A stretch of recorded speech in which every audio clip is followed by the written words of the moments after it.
Good morning, good afternoon, good evening. Welcome to SMC with Arewa. Guys, I hope you're fine.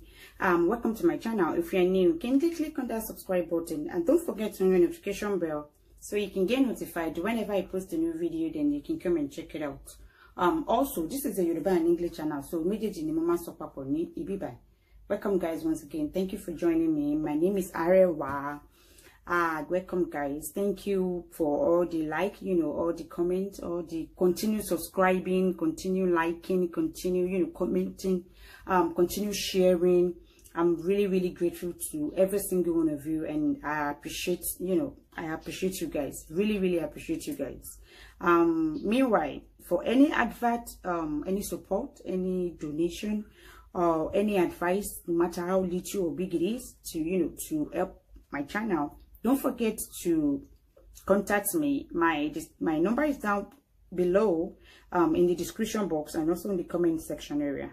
Thank you guys. And also, if you want to be a YouTuber or you have a channel, you're struggling with building your subscribers, or you want an accent to advert and the rest of it on your channel, or you need a professional advice on how to go about it, or you just want someone to do it for you, I don't really charge much, so you can contact me also for that. Thank you guys once again. If you are new, welcome. I hope you stay. And for the returning fans, thank you for stopping by once again. Thank you guys. I'm really grateful.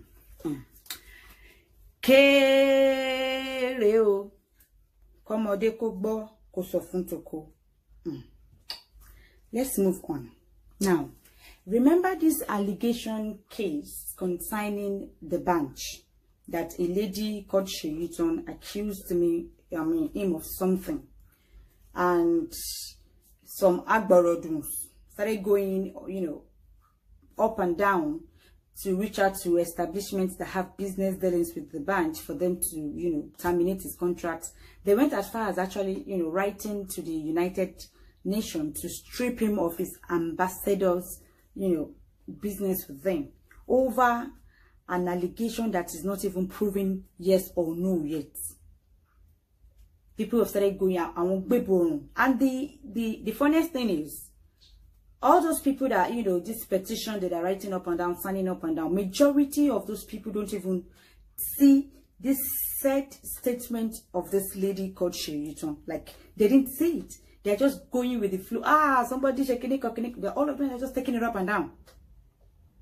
And I explained the other day.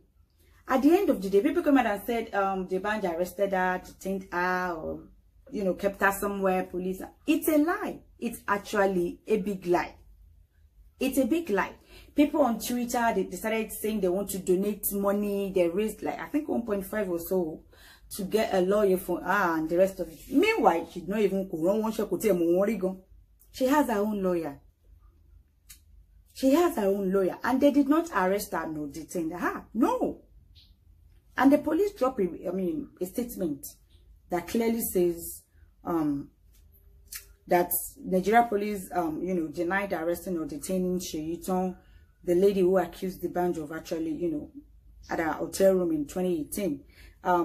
If you remember, recall that the news broke on June 18 that Sheyuton was arrested and detained by police operative at Ikeja in Lagos for 24 hours. She was allegedly also denied access to her legal team, refuting all the old claims. A police source who spoke with Vanguard said Sheyuton was only invited to give her own written statement and be interrogated, adding that there may have been a mix-up with a legal representative.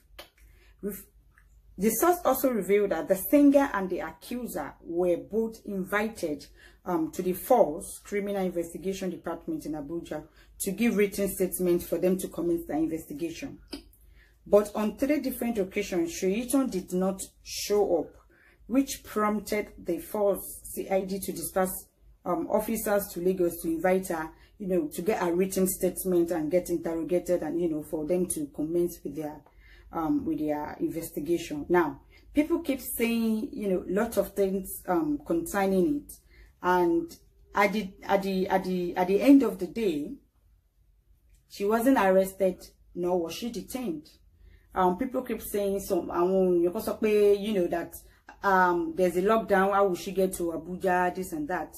And there's another thing that these people don't understand in a way. Sheyiton already, you know, reported the case in Abuja before she came to Lagos, before the lockdown started, you know. And it is there. The band has been going, you know, up and down over there. She was not the only one that was she was not the only one that was invited. The band was also invited as well. And Sheyiton made that report in Abuja by herself. And they invited her to come. So lockdown is not even going to hold her down, because there's what they call pass. But she did not honor it. Nor did even a lawyer, a legal, you know, honor it. And at the end of, during all those process, our mother was actually looking to get in touch with the bench. Because she lied. The ex-manager, the badge, was what that set the whole thing up. Just imagine that. I mean, this is not even what is actually, you know, that's getting me a little bit worked up over these cases, because this is not even about Sheyiton or the bench. It is about some, you know, some women that call themselves feminists, you know, and then you people will see different and thousands of young girls getting raped, everything. You know, these cases that have, you know, live evidence. Instead, all of them, they do what? They ignore them. Because it is not a big fish. And it does not help to push their own hidden agenda well. Instead of them to wait for big fish, they don't even care if guilty or not. What is more important to them is just pushing their own agenda. They don't care if how it affects the victim. You know, they don't care. Because, and at the end of the day, they are emotionally abusing the victims for their own selfishness. For their own selfishness. This very, very wicked set of people. They will do anything for the downfall of a man. And all we pleaded was time to allow facts of the situation to become clear. But they did not agree. They started creating petitions up and down to strip him of his endorsement. I mean, how is this even any fair to anybody? This is unfair. Do you know how many rape cases even 3 years old, 1 year old, even 3 months or 4, you know, every blessed day? Where are all these NGO feminists going up and down? Where are they? Where are they? They even did it to the extent that they are organized for people to be donating money. It's a lie. They are just pushing their own hidden agenda. Meanwhile, I mean, look at how they've pulled or tried to pull the bench down over something that they did not even do. Over something that Sheyiton lied. It was concocted with the sacked ex-manager of the band. It didn't happen. It's a lie. It's a lie. All this during the time that you people thinking the band arrested her was the thing. Oh, I'll tell her, but the band at lawyer. What are you people saying? What are you people saying? It's a big lie. Even the Frank was actually a boyfriend. And she was not the one that even take the room that she said she didn't take any room. And what is, you know, getting me worked up again is all these NGO feminists that go up and down. I stand with Bisola, I stand with Sheyiton. If, you know, whenever the case involves, you know, a very big celebrity or, you know, something like that, that is where you see them come out, start protesting one fake protest up and down. Start saying a lot of different things. And at the end of the day, the motive behind all those ones are just to, you know, push their own agenda. They don't really care about the victim or the accuser. Guilty or no guilty, go come on. Like, it has gotten, you know, deep to that extent. At the end of the day, when the real ones now come out, how are people supposed to take it? The ones that actually need the justice. How will they undo it? Because in Nigeria, we just turn everything to competition to, you know, we just play, turn everything ups and down. Everything will now become joke now. which is unfair. Which is unfair to rape victims. Very, very unfair. Very unfair. Khadija that was raped to death. Where are all these NGO feminists? Where are they? Cases that have clear evidence. You won't see them come out to say anything concerning it. But when it involves big person, they start coming up.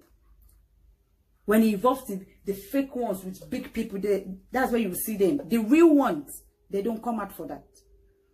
And at the end of the day, they are awarded with, dollars, thousands of dollars.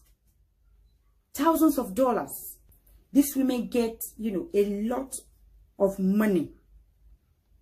They can access huge amount of dollars to fight for rape victims. But you will hardly see them fighting for the real ones. They always focus on high profile. They even concord high profile cases. So, in people will start saying, the person does not even need any evidence. They just want to come out to defame just to push their own agenda. It has gotten to that extent. It has gotten to that extent.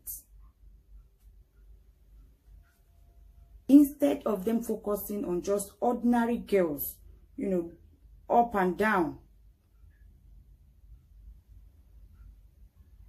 on the street that are getting defied by their parents, by their father, their uncle, their, men on the street. You don't see these people come out for that one.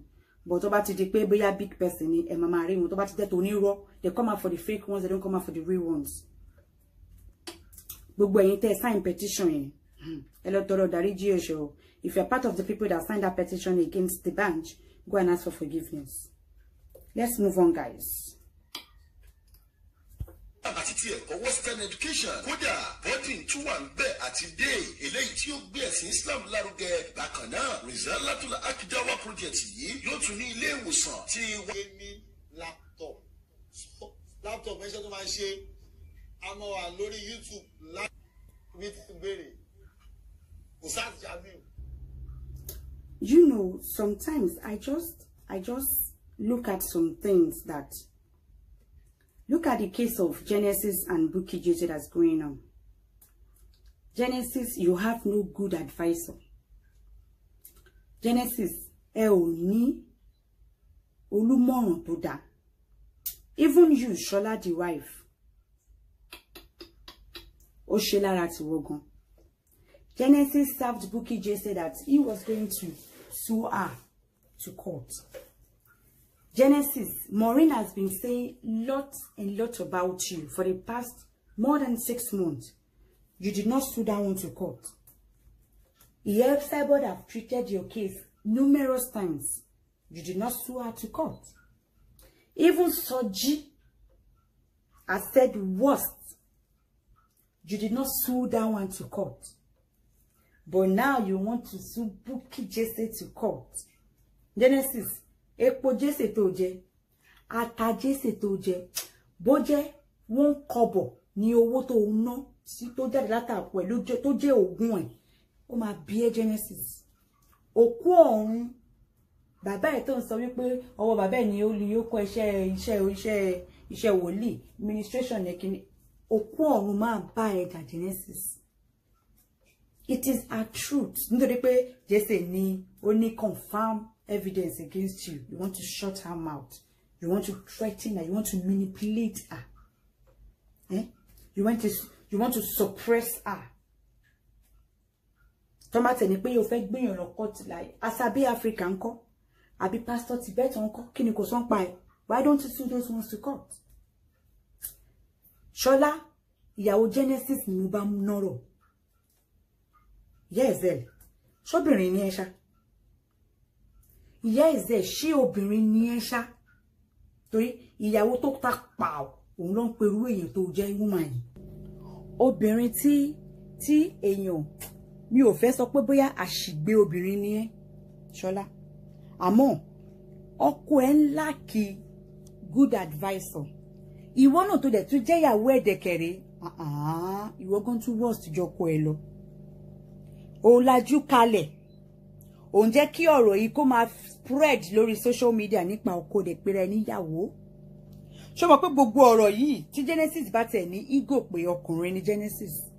Even though Genesis inshallah tó bá rí jọ Tuesday ẹ bá fọ́tà kan tẹ̀ tó lè tọ́lọ́hún tó bá rí jọ Tuesday. àti dé eléyìí tí ó gbé ẹ̀sìn Islam lárugẹ bákan náà Rizalatul Akidawa project yìí yóò tún ní ilé ìwòsàn tí wọn yóò ti máa tọ́jú àwọn ènìyàn bí Ọlọ́run ti ṣe tó àti sunna nabi Muhammad tó bá wá rí bẹ́ẹ̀ ayyuhal ikhwan fillah ẹ̀yin ọmọ ìyá mi nínú ẹ̀sìn iṣẹ́ dáwà rẹ o iṣẹ́ Ọlọ́run rẹ ẹ jẹ́ àjùmọ̀ṣe 200 million naira project ni for a start láti fi bẹ̀rẹ̀ náà eléyìí tó máa jẹ́ ti ìgbàlódé tí ó sì jẹ́ gbajúgbajà ẹ jẹ́. a fẹ́ ra gaming laptop so laptop mẹ́ṣẹ́ tó máa ṣe a máa wà lórí YouTube live Facebook live bá ń ṣe YouTube a máa ṣe Facebook. Even though Genesis òun ló ti ṣe kíni ló tún worst jù because I believe pé Genesis tí ọ̀rọ̀ yìí nǹkan kan péré ni ó need nígbà tí Bukky ti jáde torí ìtara ni kò dẹ̀ sẹ́ni tó máa rí inú bíbí tí ò ní bí. Ìwọ náà Genesis dẹ̀kẹ̀rẹ̀, you know the kind of person that Bukky Jesse is. She is, you know, she's easily, you know, tempered. Ó mọ irú èèyàn tó jẹ́. Common pé, ó yá má bínú. Ó ti parí ọ̀rọ̀. Tẹ́bà tẹni bára yín ṣe mọ́. Wòlíì tó jẹ́ yẹn, ó yẹ kó wọ̀n nínú ìwà ẹ̀. Òun ṣe yẹn Ọlọ́run kan ló pè ẹ́. Ṣọlá ìwọ náà wá jókòó kalẹ̀ síbẹ̀ ọkọ ẹ̀ tó pèrè ń wòlíì èèyàn Ọlọ́run ó fẹ́ gbé Jésè lọ court ní Jésè tó jẹ́ pé ìwọ tó jẹ́ ìyàwó Genesis gan ó ra kéèkì 300,000 fún Genesis ìjọ bẹ́ẹ̀dì ẹ̀ ìwọ náà jẹ́ nínú owó Jésè ó jẹ́ nínú owó àgún ẹ̀ ó jẹ́ nínú epo ẹ̀ ó jẹ́ nínú ata ẹ̀ ó jẹ́ nínú epo ẹ̀ ó jẹ́ nínú ata ẹ̀. Ìjọ kan ọláàánú kan tí Jésè tó ń lò pẹ̀lú ìwọ Ṣọlá àti ọkọ ẹ̀ Genesis ó máa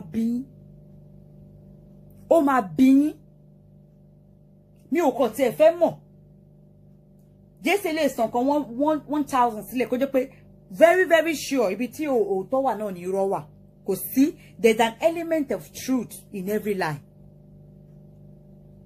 Jésè wá bọ́ta ń sọ̀rọ̀ ń ṣe gbogbo ẹ̀ Ṣọlá ò lè pe Jésè kẹ́ ṣe kíni kó try láti má bínú finish tọ́pọ̀ ẹ̀gbọ́n òní mọ̀ wá sáré panú ẹ̀ nǹkan tó ń pè ní ìyàwó nìyẹn nǹkan tí wọ́n ń pè ní ìyàwó nìyẹn bó bá tiẹ̀ bá Jésè sọ̀rọ̀ lẹ́yìn tọ́pọ̀ ẹ̀ tí Jésè bóyá kò fẹ́ gbọ́ ó lè pe mọ́mí Genesis ó ní àwọn èèyàn tó yẹ kó lè bá sọ̀rọ̀ ẹ bá mi bẹ̀ àǹtí Bukky pé ó ti tó kán má bínú ọ̀rọ̀ tó easy pa ni ọ̀rọ̀ kò gbogbo ìwọ náà mọ̀ lẹ́kùn ara ẹ̀ kó máa rókè pé Jésù ò parọ́ mọ́ ẹ kò parọ́ mọ́ kò ẹ̀ kò parọ́ mọ́ ẹ kò parọ́ ókè o kò ná tó owó ìfún yín o kò ṣe kíní kan o tó bá jẹ́ pé wọ́n ń kọ́bọ̀ Jésù ló wọnú àpò Ṣọlá àti ọkọ ẹ̀ ó máa bí yín ṣó ti ẹ̀ rí inú kan tọmọ yẹn ń lò pẹ̀lú yín máa bí yín kò sí tí nínú 3 years tí Jésù fi sìn yín tó fi believe nínú pé ẹ àti ọkọ ẹ kò sẹ́ni tí ó bá jà lórí Facebook yìí nobody that she did not fight with kò sí nǹkan tó jẹ́ pé nǹkan tó mọ̀ pé Genesis ṣe kíní yìí ó sì máa jà fitafita ń bẹ̀ always having his back having the ministry back you know whatever motive is behind that kò sí anybody tí èèyàn máa ń nífẹ̀ẹ́ nǹkan gbà mí. Does that make her a bad person? It does not. It does not make her a bad person. Ó wá wò ṣùṣùṣùṣù ó wá rí ẹni tó fẹ́ gbé lọ court tó fẹ́ sùn lọ court. Jésè ló fẹ́ wá sùn lọ court. Ó rí ẹ̀sìn ìwà tí ọkọ ẹ̀. Ẹ dẹ̀ ṣì máa ṣẹ̀sìn. Torí Ọlọ́run Genesis òun ló ń fi ọkọ ẹ̀ ṣẹ̀sìn. Ó dẹ̀ ṣẹ̀ṣẹ̀ bẹ̀rẹ̀ ni. Ó ṣẹ̀ṣẹ̀ bẹ̀rẹ̀ ni. Sórí orí cyberspace yìí Genesis máa gbé báàgì ó máa lọ. Ó máa gbé báàgì ẹ̀ kúrò lórí Facebook yìí ó máa lọ. A máa evict ẹ̀ kúrò lórí social media yìí. Because ó lè ní. Ó sọ pé kíyàn wá sọ́dọ̀ ẹ̀ pastor ẹ̀yin náà tẹ̀ ń tójú bọ́lé kiri. Tẹ̀ ń tójú bọ́lé kiri. Kí ìrùwọ̀ Genesis pé ó fẹ́ ṣe birthday ó fẹ́ ṣe kinní kan ní ọ̀lù. kí pastor wá sọ fún yín pé all yẹn 5 million naira. Ṣé ẹ̀yin èèyàn ṣé tí ẹ ń ronú rárá ni? Ṣé ẹ kì í ronú rárá ni? Ìwọ tó ò ní 1 naira wàá máa náwó sí nǹkan tó tóbi. Iṣẹ́ wo ló ń ṣe Genesis? Iṣẹ́ wo làwọn wòlíì yìí ń ṣe?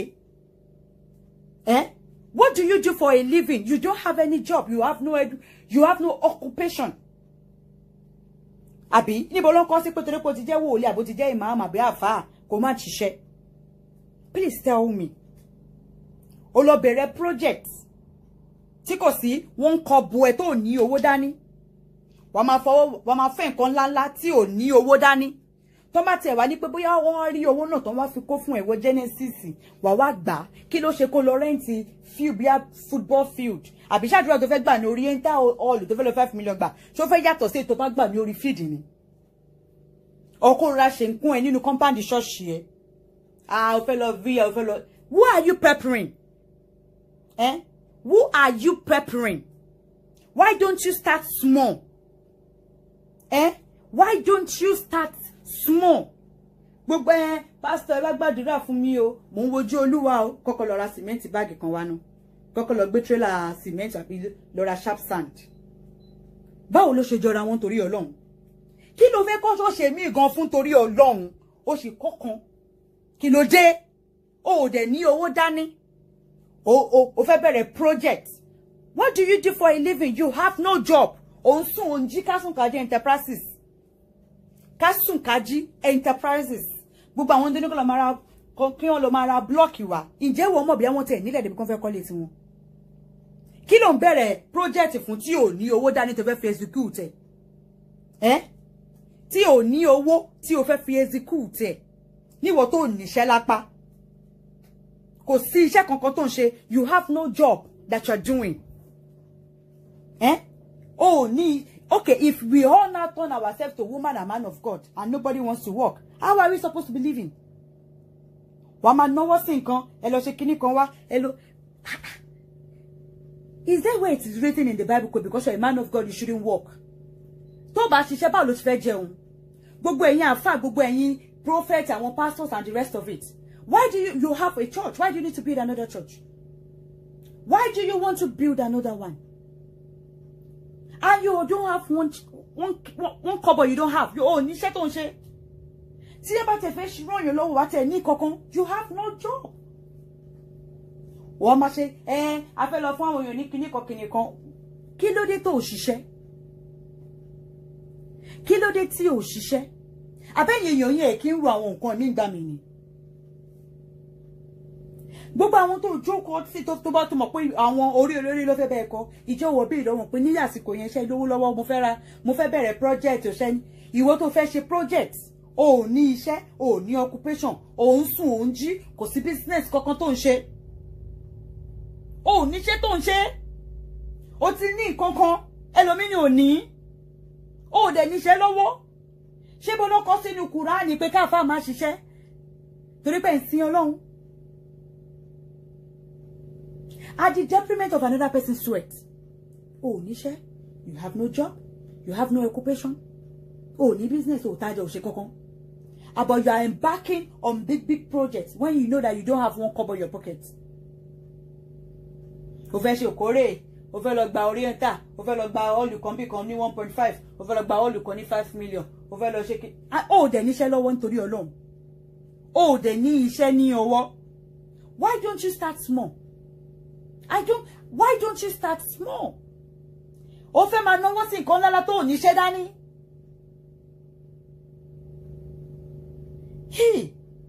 Àbí ẹ̀yin èèyàn ẹ̀ kí ń ro nǹkan kan ni.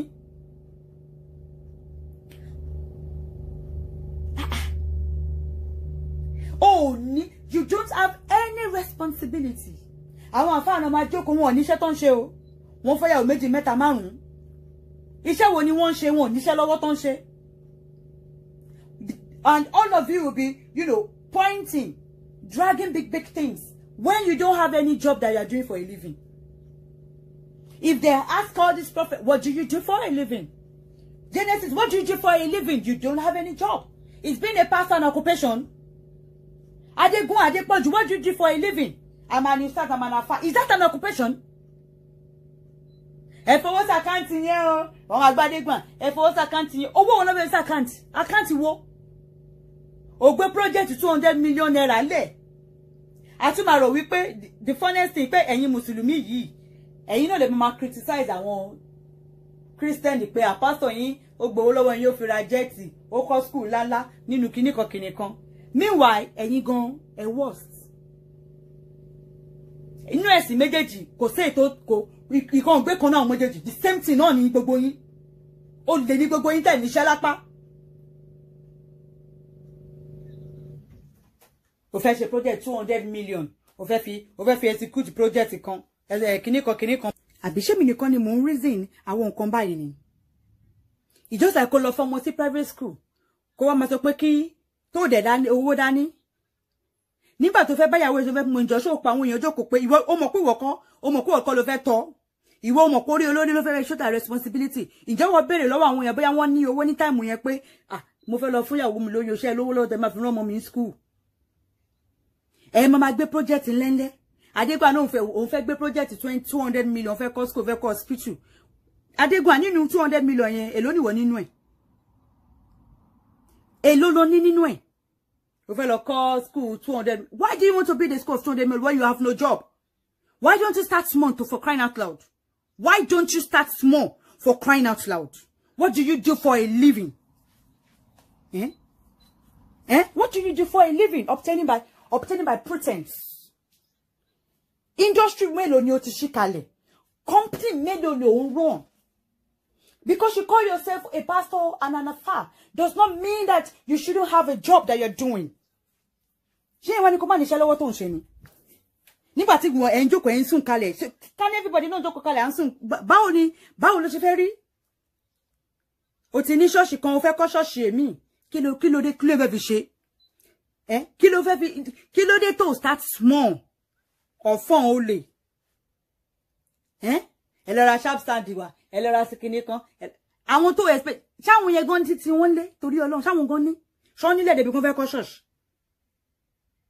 fọ́mátì burúkú ọmọ ìyàwó kan ra mọ́tò wá fún mi mo ní kọ́kọ́ lọ ẹ̀yin èèyàn lè máa gbọ́ àwọn nǹkan bẹ́ẹ̀ yẹn ẹ̀dẹ̀ máa believe ṣé bẹ́ẹ̀ náà àwọn èèyàn ṣe gullible bẹ́ẹ̀ yẹn ni common sense àwọn èèyàn wà tampered o how do you people reason how do we arrive at this kind of things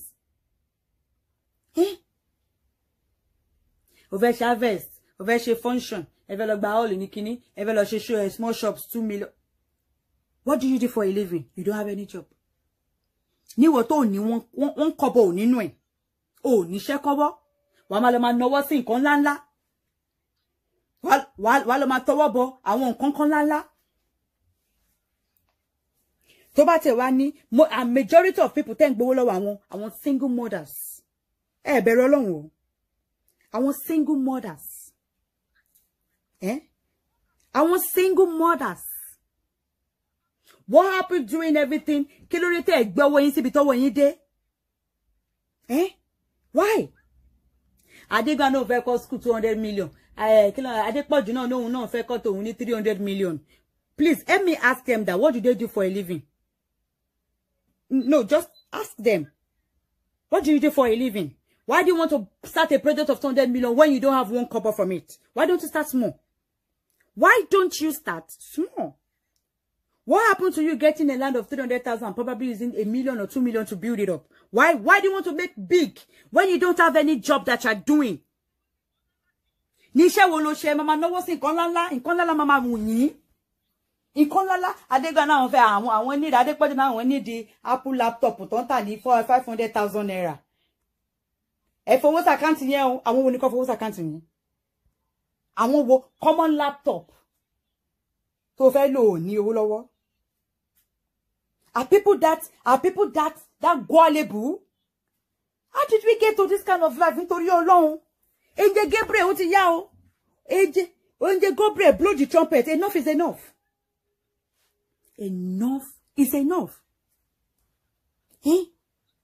àti mùsùlùmí o àti kìrìsìtẹ́nì o àti àfá o àti ìmáàmù o àti pásítọ̀ o àti prophet gbogbo yín the same thing kò sí èyí tó ṣe kí ni tó ṣe ara wọn ó lè ní gbogbo yín religion ni gbogbo yín fi ń jẹun and tẹ́yìn mùsùlùmí tẹ́ bá ṣe inspire àwọn kìrìsìtẹ́nì nǹkan tí mo máa fi bá yín fà lórí cyberspace yìí ẹ ò ní believe ẹ ò ní, because tó bá ti ń accuse àwọn Christianity, àwọn pastor, àwọn prophet pé wọ́n fi orúkọ ẹ̀sìn máa fi máa jẹun, the same thing náà lẹ́yìn náà.